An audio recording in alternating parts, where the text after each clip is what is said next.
Welcome back, everybody, to another episode of Gas is on the Right. No, he's got a chance to win the race. I think that might have been like one of the cleanest hits I've ever seen in an NASCAR fight. Hendrick. Yeah, the back. Oh, into the wall hard goes Ryan Blaney. And he finally came to a stop, and it was just dead silent.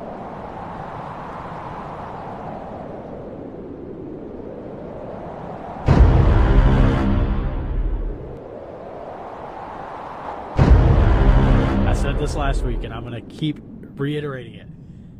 Live with the decisions you make, drive by the decisions you make. Don't change up your style, but also just don't be dumb. Okay, I'm good. All right, everybody, welcome back to Gas is on the Right, COTA edition. First road course of the year, guys. More of a battle of attrition than anything else, with a lot of right turns, a lot of left turns. It was 21 turn road course there at COTA in Austin, Texas, Circuit of the Americas. They race F1 there as well. And something interesting they noted on the broadcast, about 1,400 times of shifting. So multiple times throughout each turn in the race. And I tell you what, we had some tempers out there in the Texas heat in this early spring road course, week 6. So let's roll right into it, you guys. Well, that's a lot of shifting. That's like driving home from Atlanta. Alan. Oh, don't even, dude. Anytime we go to Atlanta, traffic this Alan week drives has my car. worn my leg out on the way to work. Here, imagine going 100-something miles an hour. Yeah, you know how people talk about the arm differences from a different style thing? That's my legs right now, my left to my right leg. It is absolutely worn slap out. So, but yeah, a lot of shifting. The good thing for them though is in the cup cars, it is a sequential shifter, not a H pattern like traditional style. So, to shift up, it's up. To shift down, it's down. So a little bit easier than having to. You don't money shift it into second going to fourth and absolutely just blow a car up, but you still can if you just pull it back on accident. So, but yeah, a lot of shifting.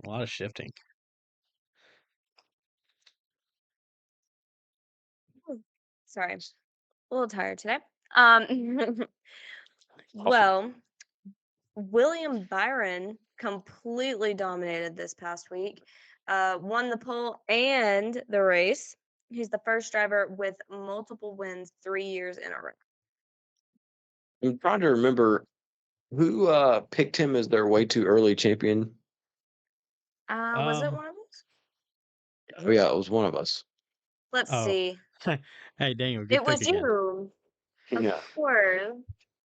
You know, we should have probably just guessed that off the rip.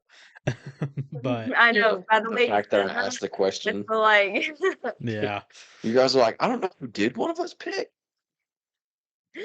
You can see what we remember from previous weeks. yeah, we're quite inept with our past selves. But yeah, I mean, it's the same thing that we said last year. He was in the championship for last year as well. Just off to a dominant start. That 24 team with Rudy Fugle on the pit box, they are firing on all cylinders again. And if they don't hit a summer slump like that's kind of been in years past, I think he's got a chance to make a run at the regular season championship as well. So I'm just gonna have to see how he pushes through getting through that midsummer after Charlotte. In front points? Let's see. Well, he's kind of had a early season slump after his Daytona win, really, and it's just now kind of picked back up because he's got 2 wins. But what, he's 5th or 6th in points?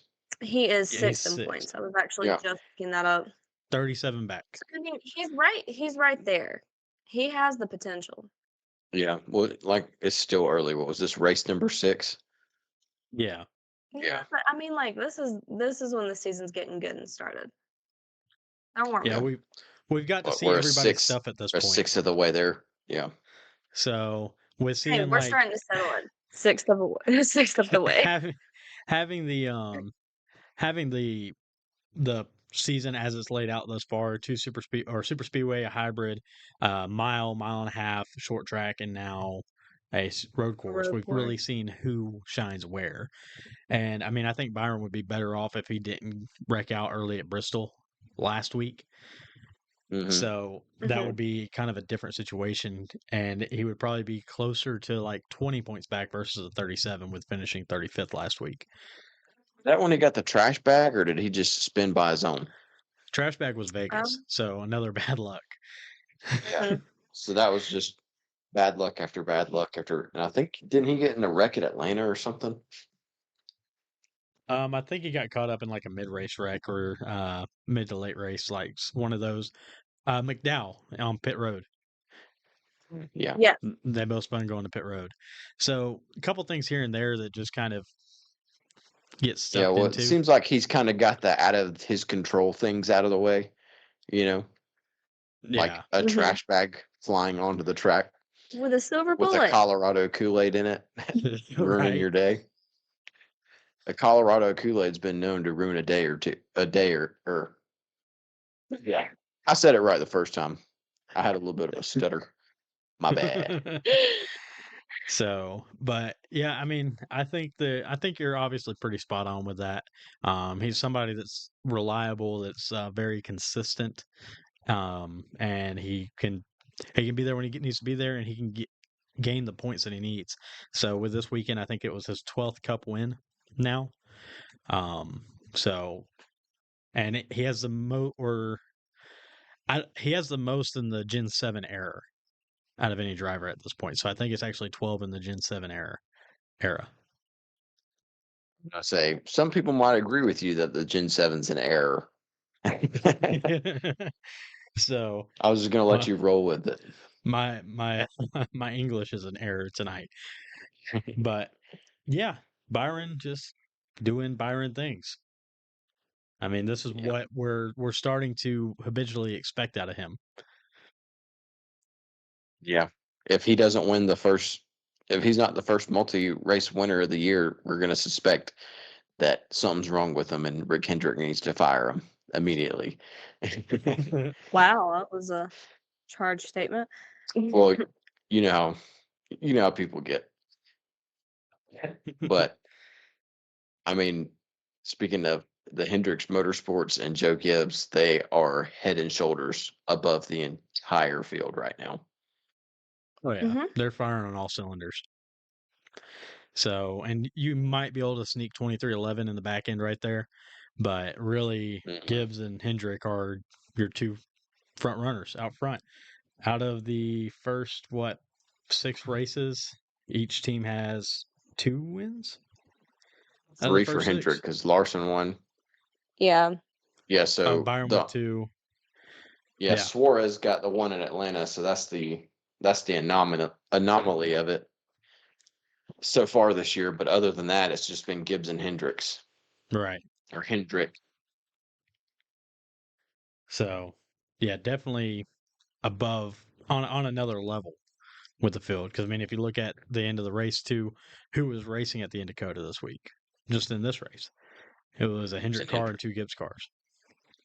I always feel like when Christopher Bell has a chance to run down a leader and get the race win, it's a Hendrick car. It's either Larson or Byron. It hadn't been Elliott in a while, or Bowman. But I feel like every time Christopher Bell is running somebody down to try and win the race, it's a Hendrick driver. It's a Hendrick like ship. last year.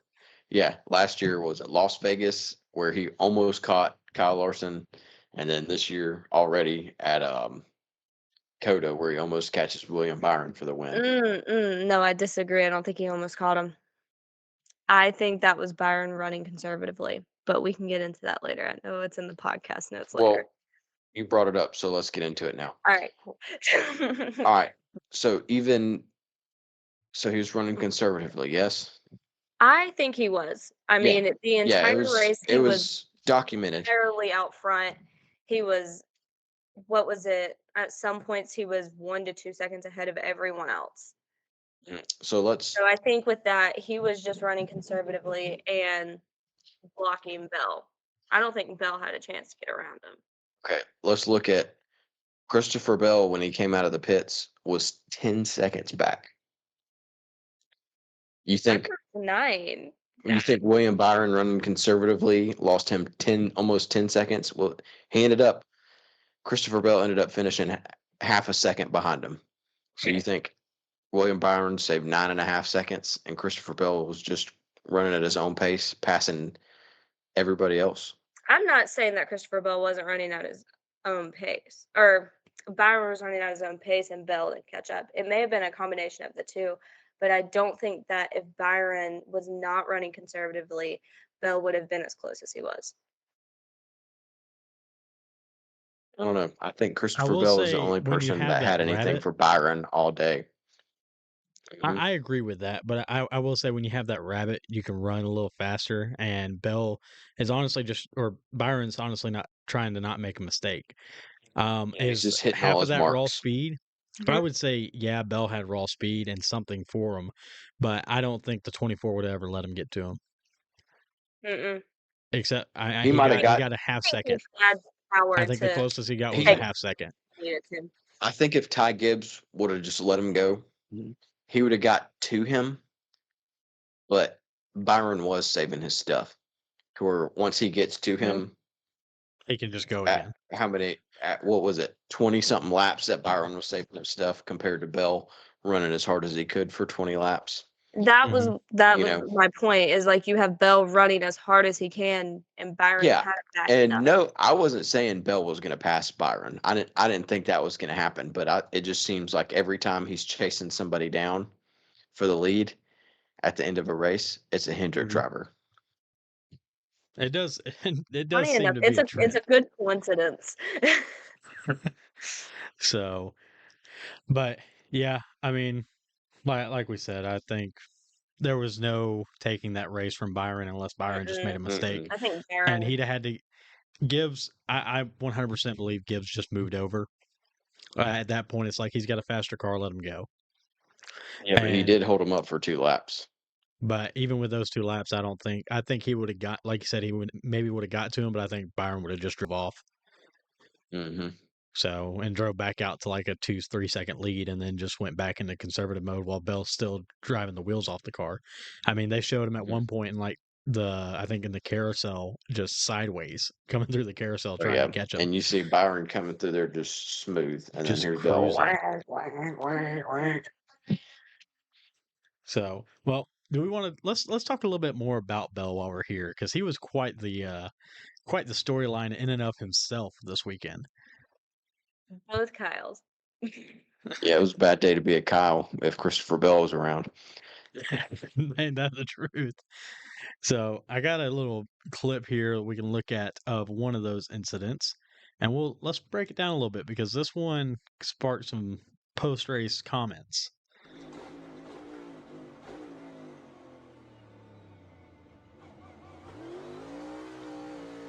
Just dumped.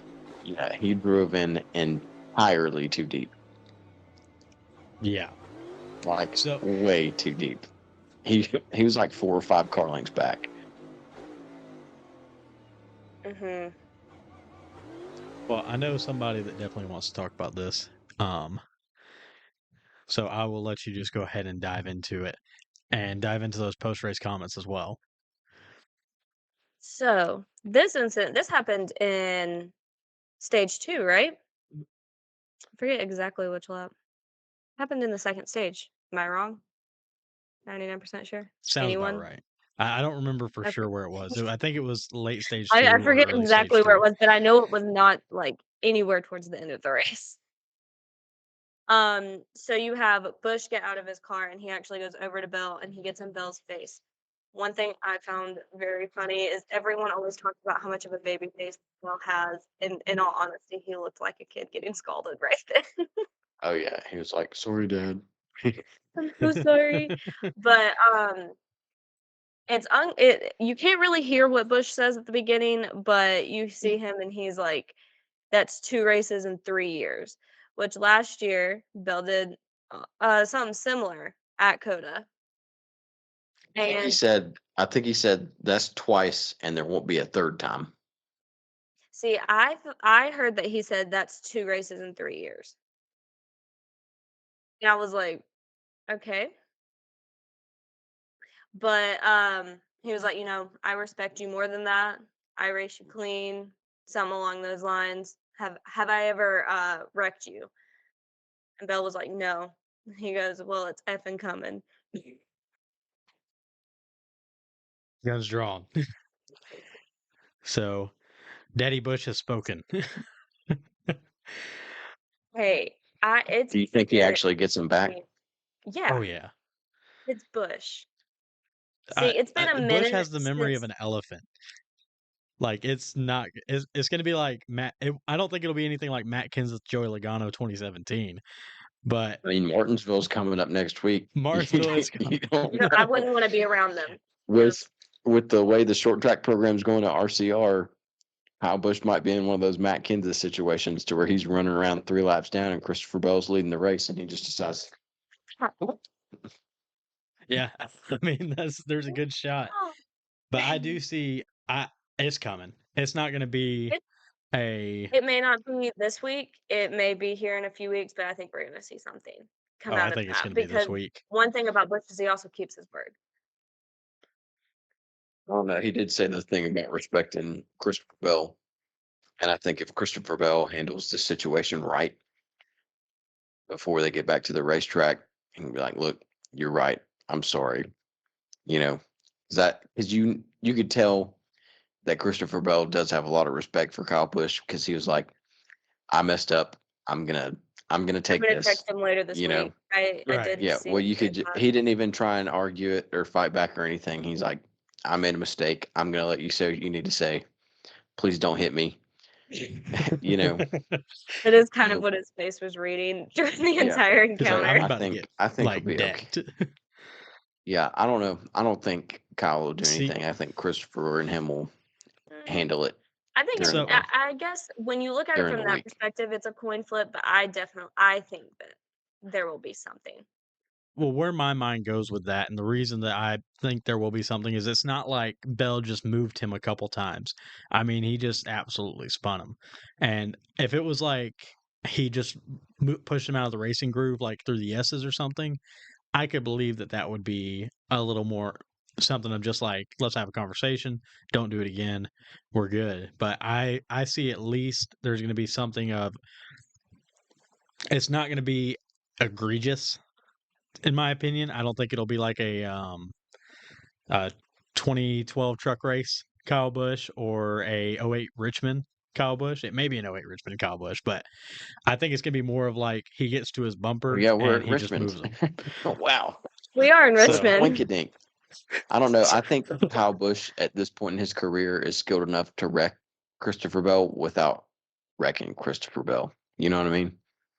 I feel like I agree with Alan. I don't think it's going to be something big enough where, like he said, like the truck series thing where he put both of them out.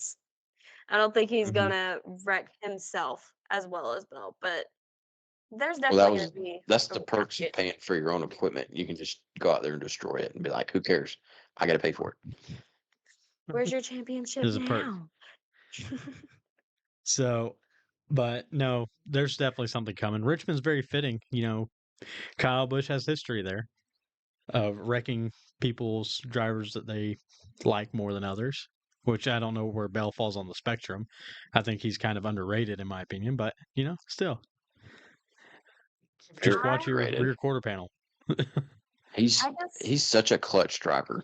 Like every year in the playoffs, he's quiet all year, wins a race, gets in, stays quiet, and then come playoff time, you'd think he's LeBron James, qualifying on the poles, winning stages, winning races to advance when no one thinks he's going to advance. He's a clutch hmm driver. I mean, look at the NASCAR documentary. They didn't plan on putting him in it, Yeah. mm, so he gets it done when he needs to get it done. one last opinion that I have.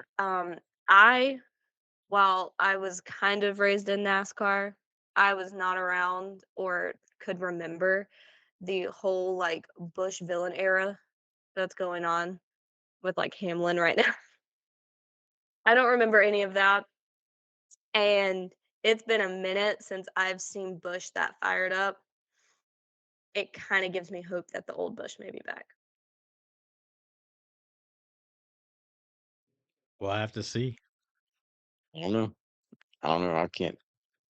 I think for that Kyle Busch to come back out, he's gonna have to have race cars like that Kyle Busch had, and he's not getting those race cars. Well, I don't think me and Alan were talking about this, and I was like, why does he like? I get why you would care so much, but like people have wrecked Bush in the past few years, and he hasn't retaliated like that. Like he hasn't gone up and gotten in their face. Why this time? Why this race? Why this driver? It's like your And dad being disappointed in you. I know, right? That's Yeah. basically like what it was. It's Well, like I Alan raised brought you up a good better. point. Is he was like, Bush has had a lot of frustrations this year already with his pit crew, and then the finish at Atlanta. Like he wanted to finish second, and he said it. He was like, "Look, he just got the draft, and I came in third." There's been setbacks all season for him, so maybe this one spin was like I mean, he was a putting together a good day too. Stage points. I mean, he still finished yeah, top he was 10. putting together a good day, and I think maybe this was just a tipping point for I him. think he had a top 5 car. He had So, a really good one. And then I Bill mean, went and did that. he had to drive through the field twice, basically. So, but yeah, no, like you said, and like you and I had talked about, it's like I think it's just a tipping point of frustrations. They build up and bottle up over time, and then here we are, I ready mean, you to never know. take out Baby Bell. That may be an open door for the old Bush to come back. We may see something that we only saw like in the mid to late 2000s. Hey, I like aggression, Hey, come on. so I love aggression. I love tensions. Here for the drama, always. mhm. Well, moving on a little bit. I'll tell you who's Oh, got a little bit of drama constantly is I don't know what Ricky Stenhouse has against. We talked about it last year during our COTA episode. I don't know what Ricky Stenhouse has against foreign drivers, but for real. Kobayashi's Coda, back, and Indy, Kobayashi goes back around off the hood of Stenhouse. Mhm. yeah, and it was just as egregious as the year before, just as egregious as Indianapolis last year. Yeah, I always see the reels of Ricky Stenhouse spinning all the foreign drivers, and then after he won the uh, fall or summer Daytona race, he was like, "America, 77 or 1776, we're the champs." And I'm like, "Damn, yeah, wreck them, put them in the wall." Yeah, no, I don't know what it is, but he always seems to find their bumpers. I mean, anywhere that we go, that there's a foreign driver on track, he finds the bumper. And Kobayashi nest twice now, and like twice they were both not even remotely needed, necessary in any format. So I saw something about Kobayashi's post race and about talking about it, but I don't remember exactly what it was. I know Mm. it was talking about like if he was coming back to race this year, and I would say if he does, just make sure you don't see a 47 or an Irish Spring Kroger car coming. Just go ahead and move out of the way. Yeah, that's hilarious. Well, with this race, moving kind of away from, all the aggression this past weekend, we did have a clean race with no natural cautions. Let's have a round of applause. Um, this is the first time since 22 Road America that has happened. Yeah, I think this race was what, like they said, it was 45 minutes shorter than last year's COTA. Really? It's a pretty I big didn't. jump right there. Yeah, there wasn't 30 overtime finishes to where everybody was just crashing the crap out of each other. Just tearing up every single race car that you have with you and that's on track. Yeah, no, Yeah, I I will mean, say, moving the restart zone, it helped. mhm. And I mean, they were still able to dive dive in there pretty deep, but it wasn't chaotic. They were able to get through there clean. We Well, didn't have it was like 16 to 15 20 restarts in cars a row. versus 30 to 36 cars diving. So, I mean, it makes it a Mhm. little bit easier for that too, to where like you're not 3, 4 wide and getting spun in the next row back from somebody in front of you. So, Well, and that's what then, last year they were 6 wide, 6 rows deep, and you're like, "That's not gonna work," and it never yeah, worked, you know? And they just kept going and going and going, and eventually people that were in the back were in the front, and then people that were in the front were in the back, and then it changed again and again and again and again, and then finally, they were like, "Alright, this is ridiculous." But, yeah, yeah. that race is still just like I still have a bad taste in my mouth from that race, but Well, this this one definitely made cleaned up it up a for it. little bit. Yeah. Yeah. So you got to really see strategies play out. You got to see the runs. You got to see the fuel runs. Tires obviously weren't that big of a factor this weekend, Not but as much. it was refreshing, especially from like a couple things that we have seen. And obviously the things that we always see. Thank you, Daniel Harper, with That's Keselowski going for the spin cycle Brad again. Keselowski spinning. Eventually, Maytag or Whirlpool or somebody is going to sponsor him, and his car is going to look like a washing machine because he's on the spin cycle at those road courses. Yeah. But um yeah, I mean, it was just nice to see a fresh, clean race. Obviously the no cautions, you want to see some shakeup, but you also want to see the deserving drivers win. So while overtime finishes are fun, I think there's a place for them. Road courses not as much, especially somewhere like COTA where you can be running 10th place all day, dive bomb because you're getting that full straightaway speed, and then all of a sudden you're top 5, top 3. And I would rather see the deserving drivers that really put in the effort to be up there all day, get the win. And that's what we got to see this week. So Mhm. very refreshing, especially with us going to a beat and bang short track next week. Really, the next 2 I don't weeks. even think Richmond's really a beat and bang short track. Martinsville will be. Richmond will kind of.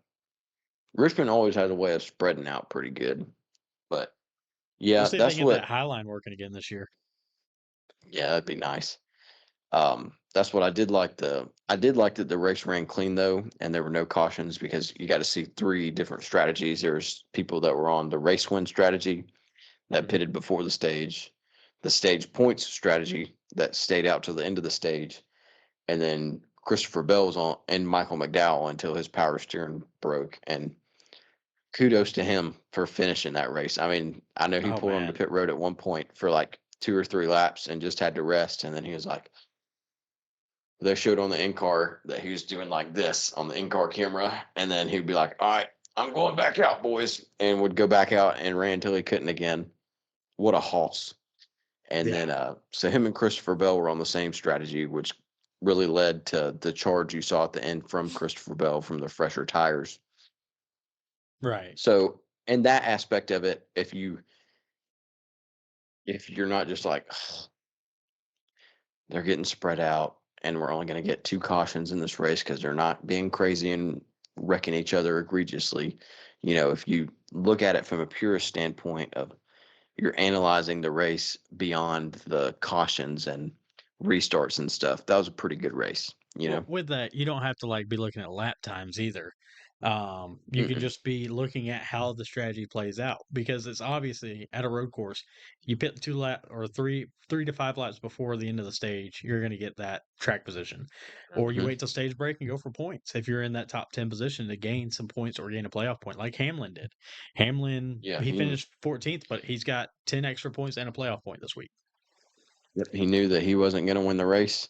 So why not stay out and get some stage points? Because you already won a Yeah, race, so you just need those points for later in the year. and talk about just Right. a refreshing change. Hmm. I feel Now, very called out by Daniel right now. why is Oh, were that? you one of those people? I'm a mixture. I will say this was something else me and Alan were talking about is I am a purist in the fact that I respect the strategy. I feel like you have to have strategy and driver talent to win a race, but the wrecks also test everything. It shakes up everything. I feel like wrecks are necessary.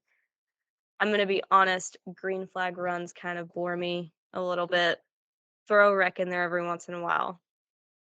Alan, you need to show her a YouTube clip of Tony Stewart complaining about fans wanting wrecks. I'm not saying I feel like they are a necessary evil. That's all I'm saying. What's your opinion? So, well, a little tension in the room. I don't know. I was about to say I feel extremely ousted right now. I respect the strategy. I am a purist when it comes to that. All I'm saying So, is every once in a while somebody's spinning. little sprinkle in there. Which I Yeah. will say this week we would see like I think it would have been better if NASCAR would have been able to show us more of those spins too.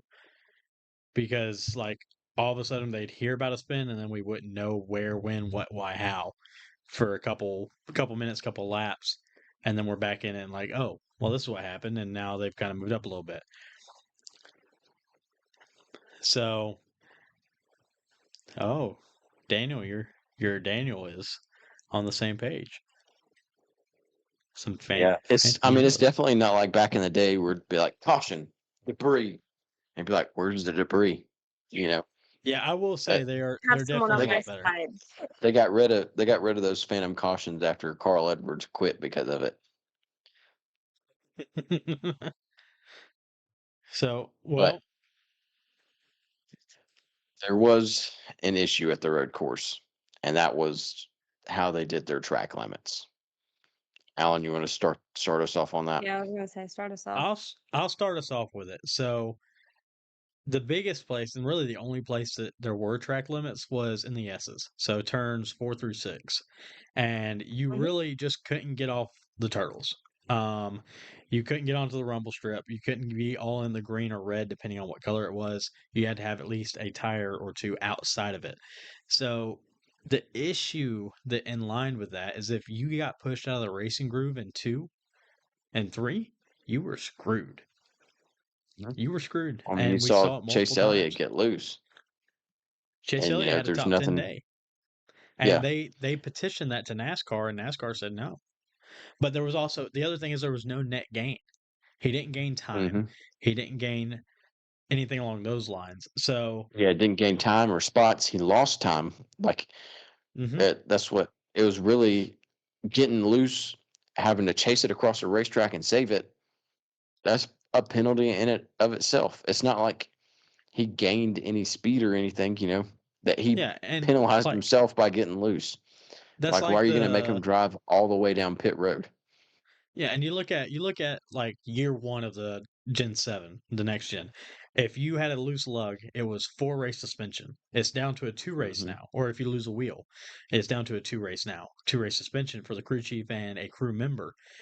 So, like NASCAR, a pass through penalty for cutting the S's in that type of format, like if you're just straight shotting it down the middle and taking it all out, yes, there's a competition advantage there. But if it's something along those lines, a pit road pass through at pit road speed, that essentially ruined the day.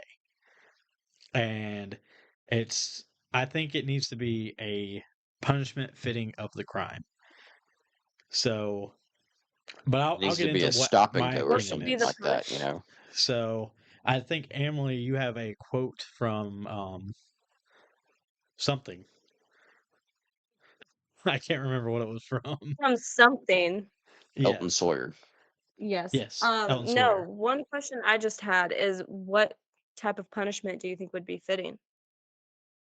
I would like to see us go to like an IndyCar F1 car strategy and track limits where it's a two strike. You have Okay. you have two opportunities per race where it can happen and it can't be egregious, so you can't purposely cut the S's. So like if I'm in third and I want to go to first, I can't just zip right But through. the S is right there. Yeah. But where it's something like a Chase Elliott incident, you have two strikes. And that would count as a strike because it shouldn't happen more than twice. So, and Yeah, that's well, I where mean, I don't even think that what Chase did would count as a strike because it's not. That's one of those like he didn't do it on purpose. he got loose and saved his car. That's the penalty of it in itself. But if he cut the S's by like 2 inches, be like, hey, first warning. That's when you get into your warnings, Well, is when you're just cutting it by a few inches, because that happened to a couple other people and their day's over. yeah. I was Well, gonna that's say where that's I'm when saying, Elliott's like, day was over. So was my chances. that makes it to where you're not like doing such a out of pocket call, because Elliott only got penalized one time for it, and it was that time. Mhm. So he's obviously not trying to cut the S's. So that one strike penalty, it would have been nothing because he still had the extra strike, and he would have never even used it at that point. So adopting something like F1 or Formula One with a strike system, and the third strike is where you actually get the penalty, because then that takes away any gain or advantage that you had, and it takes the opinionated side out of it, of like, well, we can appeal to NASCAR because we yeah we went through, but we were loose. Well, you know what? It's just a strike. It is what it is. You're not getting penalized this time. Don't let it happen again. Don't put yourself in that position. Yeah. All right. So what's your third strike penalty? Either a Pass stop and go through penalty or a or pass through, but it would depend Yeah, I feel on like the course. yeah, I feel like COTA is big enough to where you could probably designate like 2 or 3 areas for your stop and go penalties. Because there's Mhm. enough paved runoff areas to where it's like, here, you stop here, you cut the course in the S's, you stop here or something. But if it's something egregious, a 30-second penalty or drive down pit road or something, like if you're just a blatant course cut, Right. obviously that warrants that kind of penalty. But I don't know. Obviously, I I think mean, everybody kind of agrees that that was unnecessary Yeah. to do that. so, well, Emily, I'll let you get into that quote now from there. I was gonna say, I didn't mean to get us off on another tangent. Um, so in this, it does say that NASCAR issued 40 penalties over the Cup, Xfinity, and truck races this past weekend, with additional penalties issued in practice and qualifying. Goodness.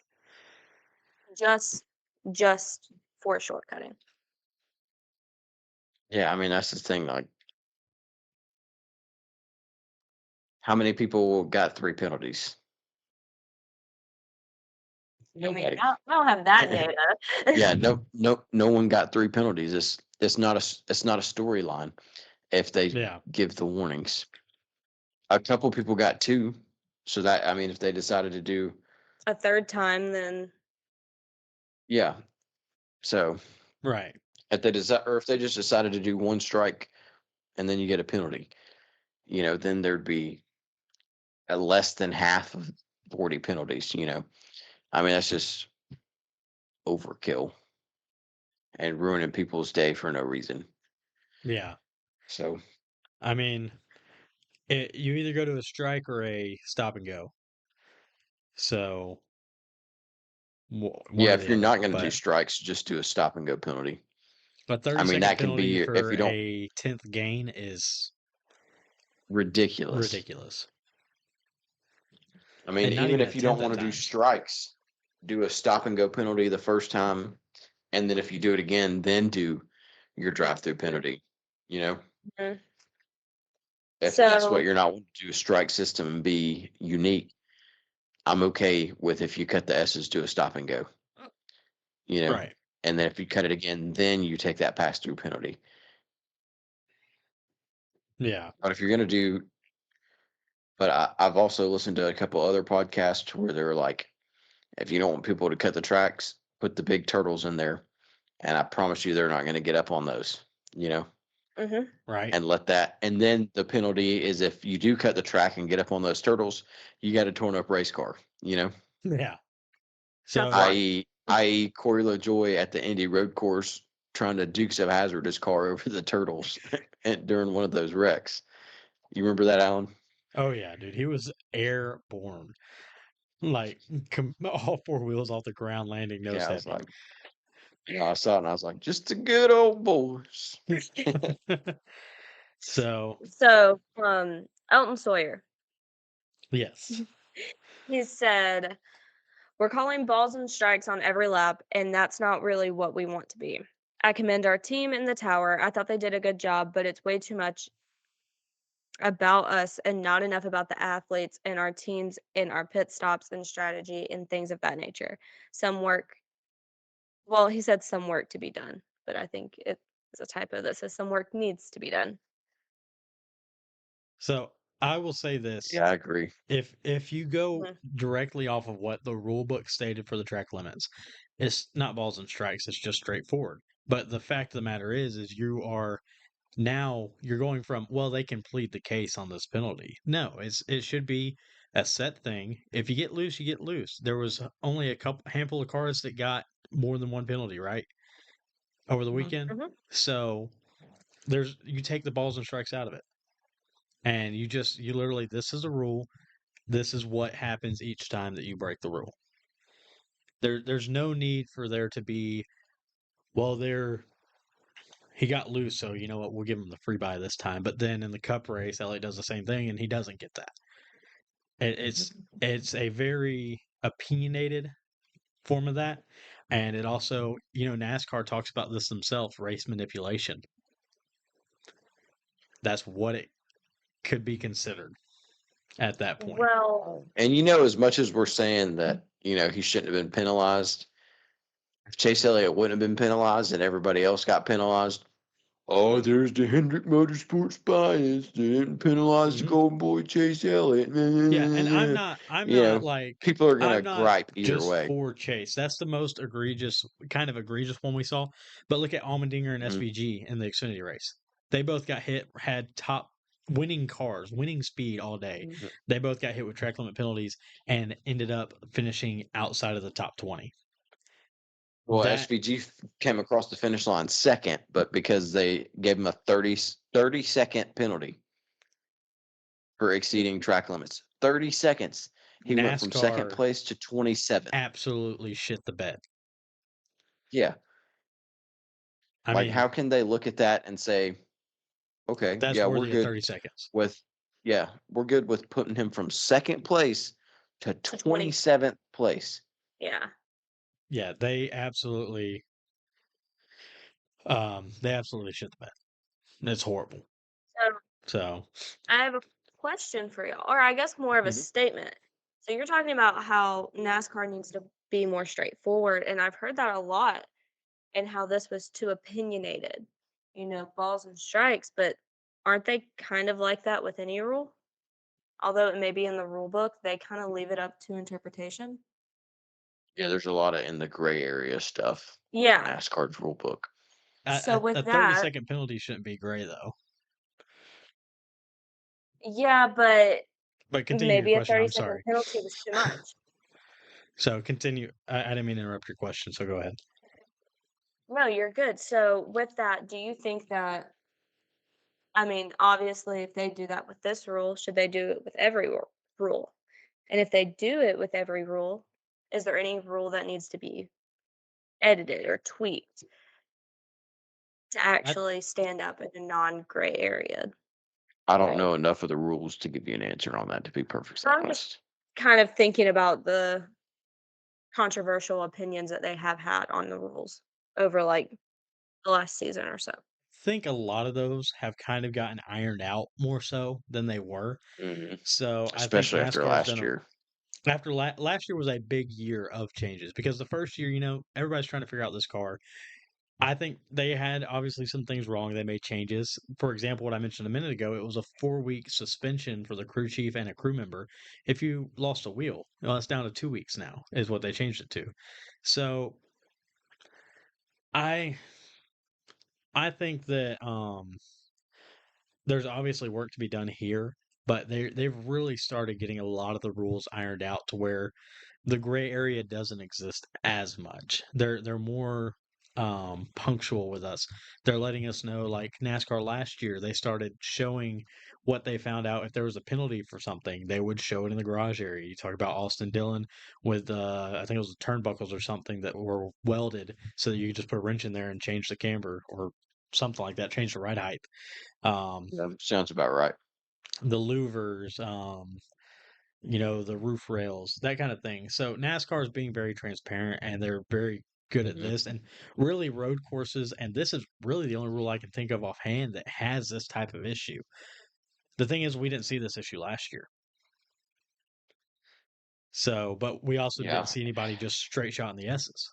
So, what was the change this year and why is the first thing that needs to be looked at. And then from there, how can we better this penalty process? I mean, again, I'm all for, I think a strike system personally is the best way to go. I don't get paid to make these decisions. So, from there, I would say even doing a stop and go area. I think that that would be another great option, but a 30-second penalty or a pass through penalty, which is basically a 30-second penalty, it Mhm. is ridiculously too much for not even a tenth. Yeah. Well, my thing is like, this is my last thing that I have to say about these track limits, and then we can move on. Is that if you're going to do track limits, do track limits. Don't do, well, you can run 30 foot off the track over here on this side, but in the S's, you got to stay. You can't dip your tires off of this area. Like if you're going to do track limits, make them stay within the track limits all the way around the track. And that puts a lot, that takes a lot more skill than just burying it as hard as you can into the corner, washing off into the runoff zone, and just throttling down because you have so much runoff to where you don't have to make the corner right. Right. You're just taking off. It takes a lot more skill if you're going to say, all right, if so, that's my thing. Just if you're going to do track limits, do track limits and be done with it. But if you're going to, no wishy-washiness on this is where you can and this is where you can't. I think that's dumb. No balls and strikes, Yeah. no opinions. It needs Well, to no, I be mean clear cut. there's still I think it puts the balls and strikes if you do strike one, strike two penalty. You know, that way, Yeah.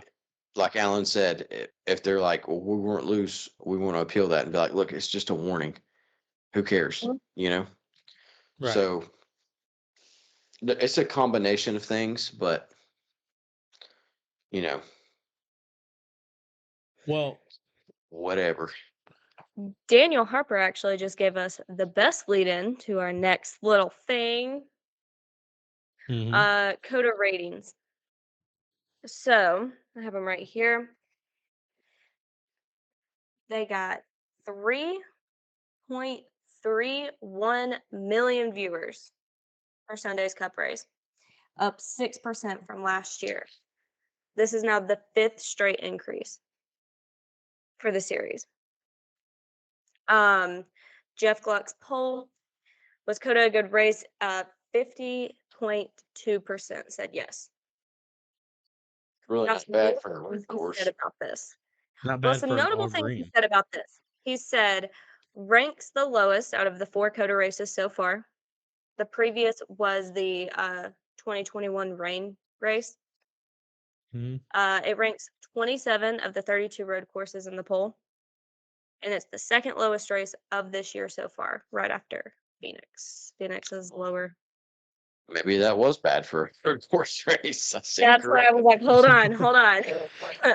I don't know. Hold I your Yeah. can't opinions. believe people thought this race was worse than the rain race, to where you couldn't see this far in front of you, and they were The just rain race smashing had in the back of wrecks. each other.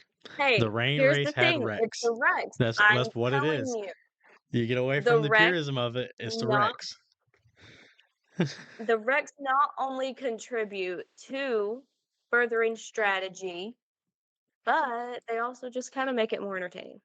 But a good note on If that as not, you're well just is watching them make turns all day. there was a That's all I'm 6% saying. increase at COTA, so we are still seeing viewership bleed over and increase 6 races into the year, Yeah, it's going excluding to be Daytona. interesting to see how these next two short tracks race compared to Bristol with the tire wear and stuff, to see if that's going to continue. The short tracks are, because after Bristol, it's like short tracks are back, baby. But now we got two in a row, to where if that tire wear is not good, we're going to be like, oh. Mhm. We'll And then see. you're going to see those ratings start to. Start slipping, especially into the summer. Mhm. So, Mm-hmm. well, let's lead into something a little fun right here. So there's been an ongoing joke since Atlanta of ask me after COTA. And it's maybe one question per episode or every 2 episodes. So I think Emily, you decided to listen to like 7 episodes today or 6 episodes to get all this information for us. Yes, well, I did have a list going. I just have to give you a hard time. Someone deleted it. Not gonna name names. Somebody also forgot to hit record last week. There's an ongoing trend here that I am the problem. Call me Taylor. I'm not saying that. I'm not saying that, but all I am saying is I Call did me listen Taylor to 6 Swift. I am the problem. It was so weird listening back to our podcast, I'm gonna be honest, because I kept having points I wanted to bring up, and then I was like, "Wait, we're not recording right now?" And it's like I want to add stuff in here, but I can't. So, So, from the Atlanta, we had Rookie of the Year, and I think all of our opinions have probably changed about Rookie of the Year since Atlanta. What are our opinions before? We were looking at Zane Smith. yeah. Oh, yeah, definitely changed. Yeah. Yeah. So I think we're all in agreement of who Rookie of the Year is this year. At Are this we? point, I feel like we are. I'm going all I'm going Hocevar. Hocevar. I was thinking Barry. He's You are starting to going come around. Barry? Hmm. Yeah. I want a Starting. quick explanation on that one. Barry? Yeah, like why are you picking Barry over Hocevar? Just out of He's just, curiosity. I just feel like he's starting to come around to, like, they're starting to drive over there at SHR. They're all starting to show speed. And I think he'll make a lot less mistakes than Carson Hocevar will. So come the end of the year, I think he'll beat him out for Rookie of the Year. Just because he's older and more disciplined. So, and they're starting to get speed more consistently. And so I think Barry. Okay. Okay. Oh, we'll see what they can keep up. Second question from Atlanta was, will Todd Gilliland win in a front row motorsports car? What was our opinions then? Or did we Ask not? me after COTA. That You was said ask literally me it. after COTA. That question was Yeah, geared to you, Daniel. Yeah, Yeah, it that was was. geared towards you. Alan asked you that one. Are we talking about this year? I think it was in I mean, generalization that he would just get a win general. while with front row in like the next 2 years. At Yeah. some At a super speedway, it's hard to say no because anybody can win a super speedway. Mm-hmm. Excluding super speedways, no. All right. All right. The other one that had it was Phoenix.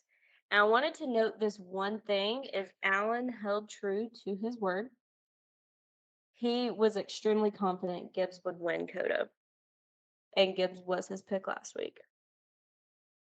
Anyway. That was the only thing I wanted noted. I don't know why. He Um, had a top car, but not a win. He's My close, man. confidence He's was there. knocking on the door. Oh, oh yeah. dude, 5 He is straight top he is fives right there. or top tens. 5 Yeah. straight top tens. The way Toyotas run at Richmond, this really, I said it 2 weeks ago. Alan said it last week, but I'm going to say it again. This week really could be his week, and we'll probably keep saying that until he wins. Until he wins. You're gonna be Yeah. like, maybe this time. But we're coming up on a stretch of really good tracks for him. So The other Right. question I had to do with Toyota is, will Toyota dominate this year? Specifically named on short tracks. In regards to short tracks, but in general as Oh, well. yeah. specifically in regards to short tracks, yes. In general, In general, I think it'll be a mixture of Chevy, Toyota, with the sprinkle of the occasional Ford. the little dash here and there. Yeah, Fords you're are probably surprisingly looking. slow. Yeah, if Ford's gonna win, it's gonna be Blaney, Logano, Busher. uh, Busher, maybe Keselowski. Those are the only, and McDowell at a road course or super speedway. Mm-hmm. But excluding like anomaly races, I think that's your four. The two Penske drivers and the two RFK drivers, I think, are the only realistic Ford wins you'd get this year, Right. So, barring a super speedway. Anything can Yeah. happen there. And then I think one that we were talking about right before we went live was will Kyle Busch, or does he have the potential to win a championship this year? And that was from our splash and go on Busch. You never check know, out he the could make a Splash and Go if comeback. you didn't listen to it, by the way. It's on YouTube. But as he We is will running be right uploading now, it soon that one's to live. Oh, yeah. yeah. Gotcha. As a podcast formatted episode. Yes. All of our Um, splash and goes will soon be uploaded in podcast form. So you can listen to there too. but I think this year with the equipment and the way the RCR is right now, they got to get some things checked and balanced, or I it's think they just need not to going to stop be. switching crew members. He needs to just stick with it. Hey, we went a week without them doing it yet.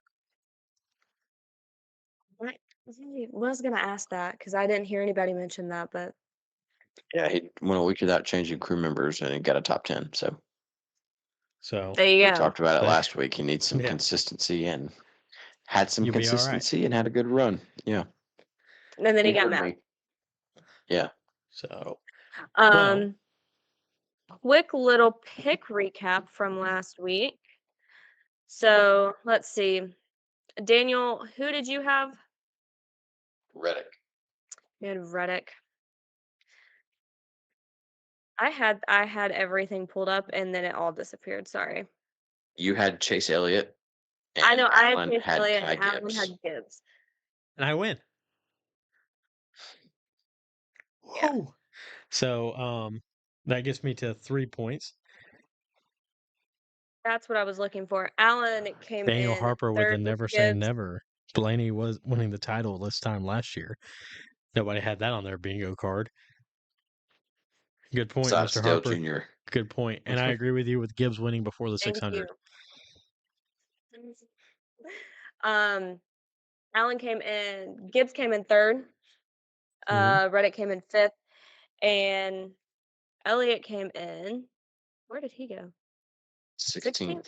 16th. Yep, 16th. Well, that Stupid leaves the pass through picking up penalty. to me.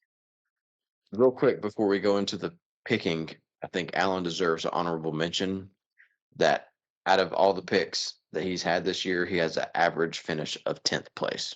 It's pretty solid. Mr. Mm-hmm. Consistency right now. And I'm Yeah. gonna gamble on it this week. So with that gamble, I'm gonna go with the driver of the number 42 car, John Hunter Nemechek. So I'm sticking to my Toyota promise that I talked about with the short tracks. And Before I'm you gonna broke stick it with. with McDowell at Well, I broke Bristol. it with McDowell, and I almost won that one too. Funny enough, I mean, Yeah. still with an 11th place finish. Like, come on now. But I'm gonna go John Hunter Nemechek. I think that since Legacy has joined Toyota, they've started to step up. He's sitting what? Oh yeah. He's in the top 15th. 16 in points right now. Yeah, he's 15th in points. So quietly consistent right now. I think it's a solid pick, and I think that this kind of fits into his wheelhouse a little bit with how he ran with Xfinity last year. And I mean, his time's coming. His time's coming. Yeah. The only kicker to him is he has pissed a lot of people off this year. And we're at a short track.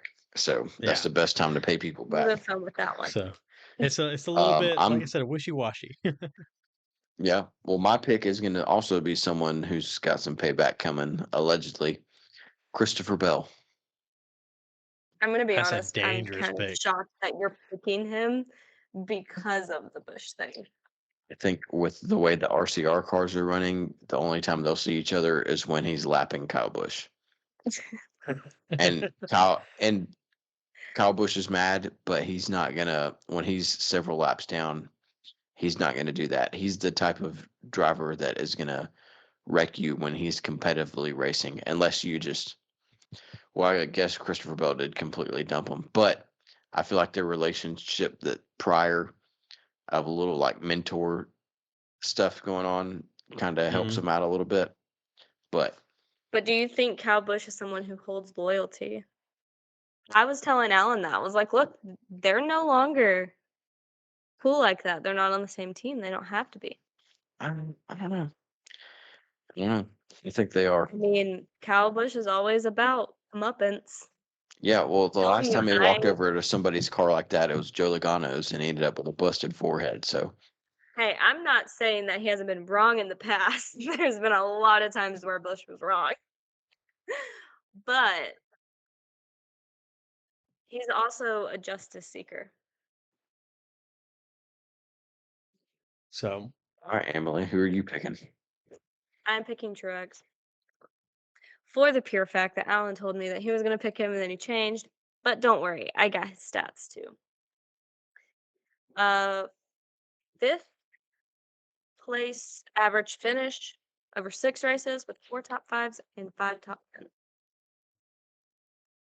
and he's leading the regular season championship points right now. Yeah, no, I was actually kind of shocked to Mr. see that. Mr. Consistent. Yeah. So just don't get to the playoffs or hold it through the playoffs. One of the two. Like, goodness. Do we want to So do a quick top 10 of the Cup standings so far? Yeah, I know we're I was, only 6 races in, but I was gonna pick Denny, but I'm hoping that I win this week, and Martinsville is next week. And I think I have a better shot of winning with Denny Hamlin next week. I was going to pick Denny too. Well, you better beat me this week, because I already Allen's picked already Denny, used him. so I can't use them. And that's why I'm saving Truex. So I got a home for Truex coming in a little bit. So, well, guys, let's recap the top 10. Are we doing regular season or we want to go with playoff? I was just going to do regular season. The standings as they are right now. All right, what we got? Truex, Gibbs, Blaney, Hamlin, Larson, Byron, Bell, Chastain, Elliott, and Reddick. A lot of Toyotas, a lot of Chevrolets, one Ford. One So for. let's say We are seeing you are some fun. completely right in your prediction. We're seeing a little bit of fun in there though. Your top 5 are separated by just 15 points. That is a stage and a half a race, and that gap could be easily changed. So, going to be fun to watch how the regular season starts playing out. But just got to keep an eye on it. We will start keeping points tabs weekly moving forward. Now that we're I actually mean, in the season. throughout the entire top 10, you only have less than a 50-point difference between first and 10th. And the Yeah, max point day is that's 60 three points. guys. Yeah, 3 guys have a bad points day, and 3 guys have a really good points day, getting stage points and stuff, and that could be a 25-point gap. You know. Mm-hmm. Quick changes. So definitely something to keep an eye on. It's always fun when the points race is tight. So, well, guys, don't forget to follow us on all of our social medias. Keep an eye out on our YouTube channel as we got Splash and Goes out. If you haven't checked it out yet, last Friday we dropped our interview with our driver, Tyler Batsianis. So make sure to go give that a listen on Splash and Go. We will be sponsoring his Legends car. And we will talk to you guys next week post Richmond.